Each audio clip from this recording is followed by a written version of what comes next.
Twelfth chemistry में आज हम पढ़ेंगे जैव अणु भाग 3।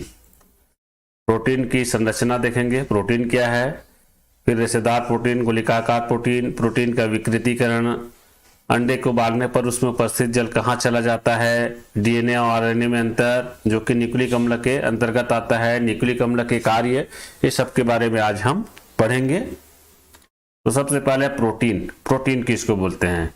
तो प्रोटीन एक जटिल कार्बनिक पदार्थ है जो प्रोटीओज से बना है, जिसका अर्थ प्रथम है। इसका जो स्रोत होता है सोयाबीन, मूंगफली, दाल, दूध, मांस, मछली, अंडा। और इसकी परिभाषा बात करें तो आप इस प्रकार से देख सकते हैं, प्रोटीन अल्फा एमिनो का बहुलक है, या हम बोल सकते हैं प्रोटीन नाइट्रोजन युक्त जटिल कार्बनिक पदार्थ होता है जो कि अल्फा एमिनो का बहुलक है। अर्थात हम बोल सकते हैं 100 से अधिक अमीनो अम्ल आपस में पेप्टाइड बंध से जुड़े होते हैं। इनमें कार्बन, नाइट्रोजन, हाइड्रोजन और ऑक्सीजन होते हैं।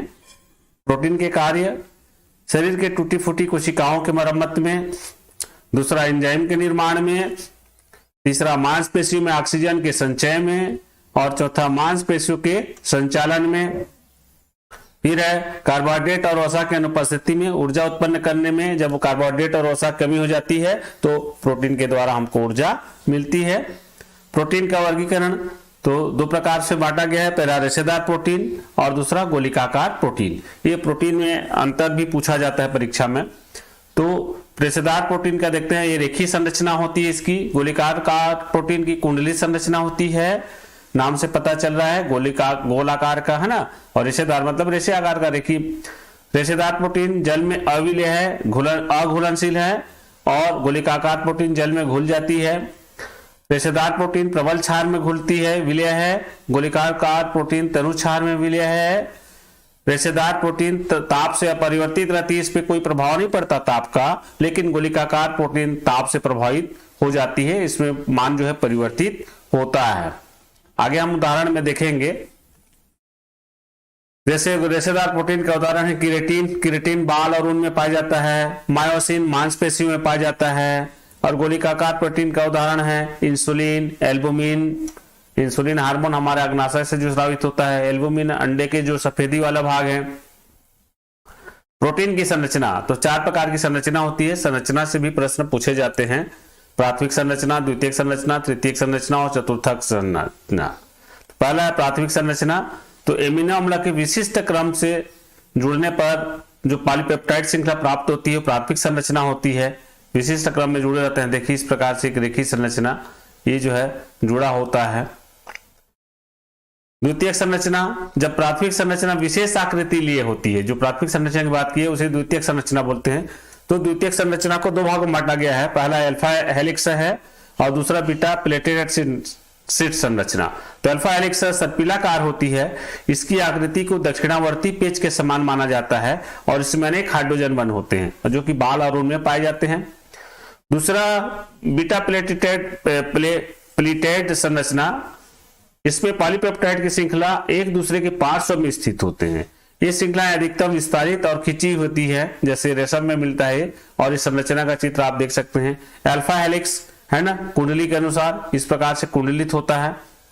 और बीटा जो सीट होता है इसमें पार्श्व श्रृंखला से जुड़े होते हैं। इस प्रकार से आप एम के आकार का भी बोल सकते हो। तृतीयक संरचना, जब प्रोटीन की द्वितीयक संरचना में अनेक वलन या अनेक लिपटना चालू हो जाता है, वलन माने वो लिपटना मोड जो है, तो तृतीयक संरचना का निर्माण होता है, जिससे 2 प्रकार की आणविक आकृति बनती है, रेशेदार और गोलिकाकार। तो रेशेदार और गोलिकाकार में अंतर भी पूछा जाता है। तृतीयक संरचना के ही प्रकार हैं और ये आपको देखने को मिलता है किरेटिन, कोलेजन, एंजाइम, एंटीबॉडी में होता है। और इसकी संरचना इस प्रकार से होती है। देखिए ये ठीक है, द्वितीयक संरचना का कई जो है अनेक जो है वलन स्टार्ट हुआ है यहाँ पे, तो ये तृतीयक संरचना का निर्माण करती है। रेशेदार और गोलिकाकार प्रोटीन के बारे में हम अलग से चर्चा करेंगे, अंतर के रूप में देखेंगे, पूछा जाता है ना परीक्षाओं में वो अंतर।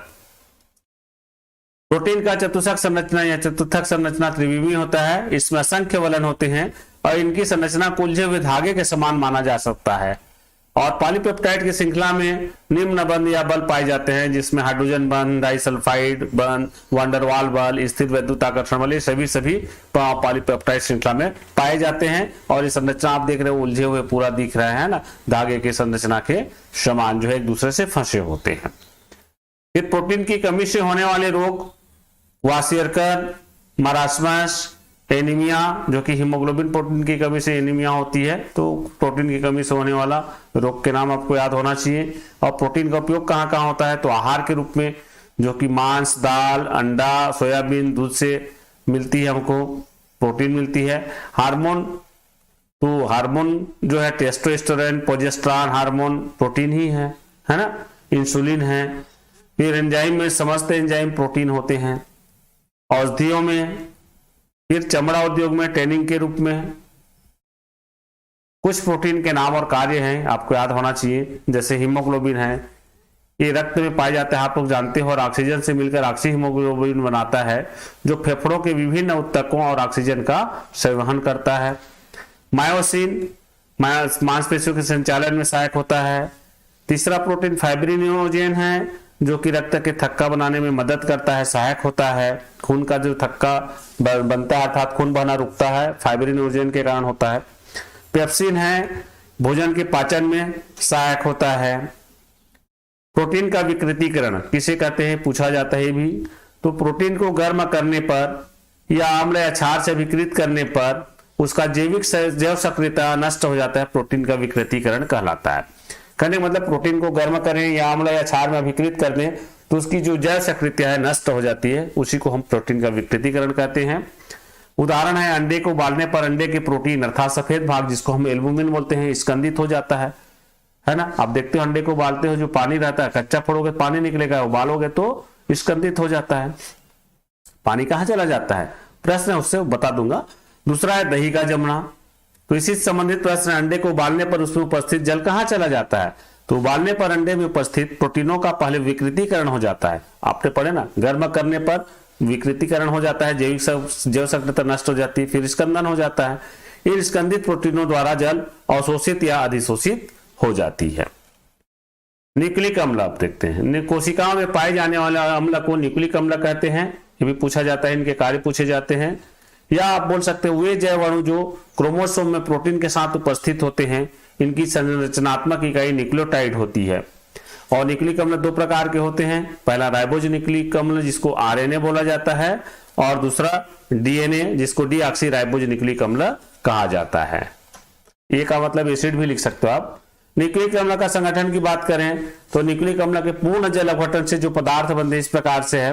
पहला जो पेंटोज शर्करा बनता है न्यूक्लिक अम्ल से, पेंटोज शर्करा दो प्रकार की होती है, बीटा डी राइबोज और beta D 2D deoxy ribose, जिसको है ना राइबोज और डीऑक्सी राइबोज बोलते हैं।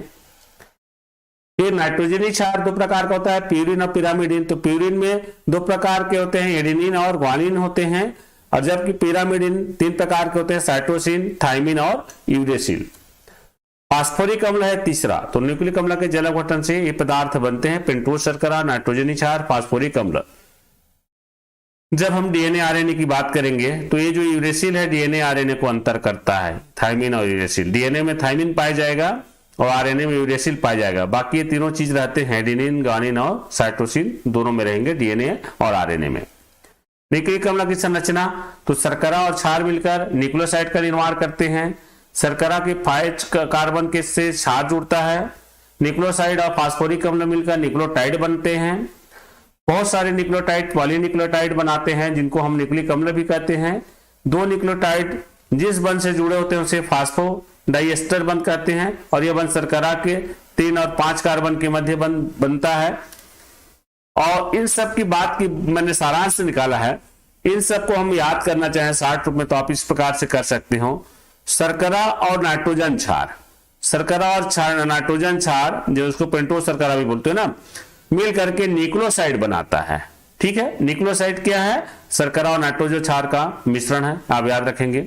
न्यूक्लियोसाइड क्या है बोलता है, तो न्यूक्लियोटाइड क्या है बोलता है, तो न्यूक्लियोसाइड में फास्फोरिक अम्ल जुड़ जाता है तो न्यूक्लियोटाइड बनता है। आपको न्यूक्लियोसाइड और न्यूक्लियोटाइड में अंतर पूछा जाए तो पूछा जाए तो क्या बोलोगे, पेंटोज शर्करा नाइट्रोजन क्षार से न्यूक्लियोसाइड बनता है।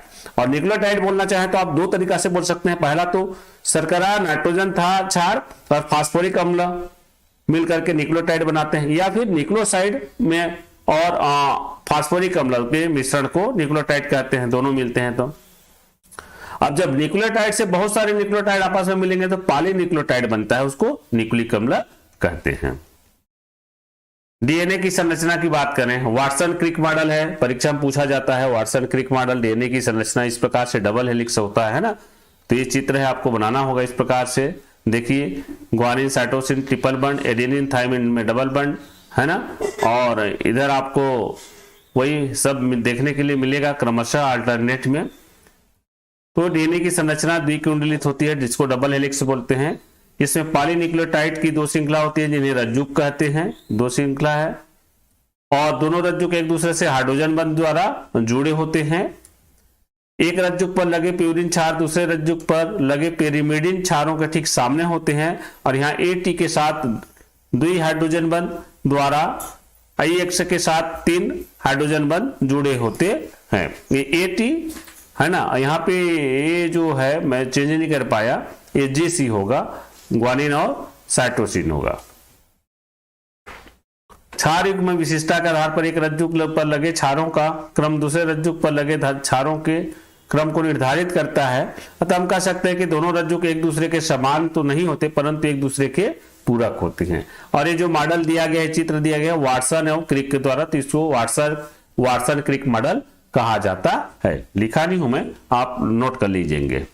आरएनए की संरचना, तो आरएनए एकल कुंडलित होता है, सिंगल हेलिक्स होता है, राइबोज शर्करा होती है इसमें, और थाइमिन क्षार के स्थान पर यूरेसिल होता है। जो मैं पूर्व में बताया हूं, डीएनए आरएनए को जो अंतर करेगा, डीएनए में थाइमिन क्षार होता है तो आरएनए में यूरेसिल क्षार होता है। 3 प्रकार के होते हैं आरएनए।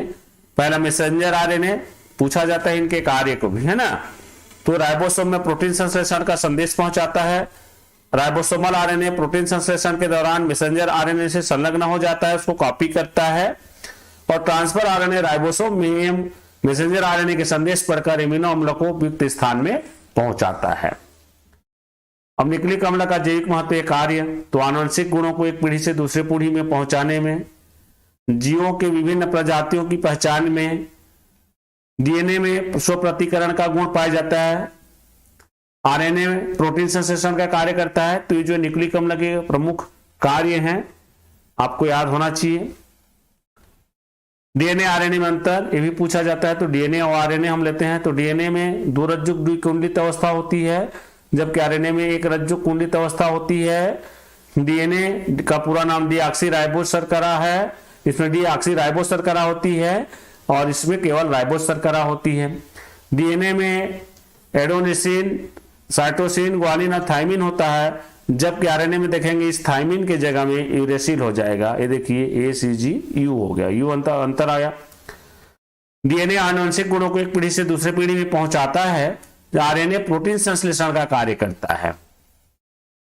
डीएनए केंद्रक में पाया जाता है और आरएनए कोशिका द्रव्य में पाया जाता है। डीएनए में स्वप्रतिकरण का गुण पाया जाता है और आरएनए में स्वप्रतिकरण का गुण नहीं होता है। तो ये मुख्य अंतर है, आपको अंतर जो है याद होना चाहिए।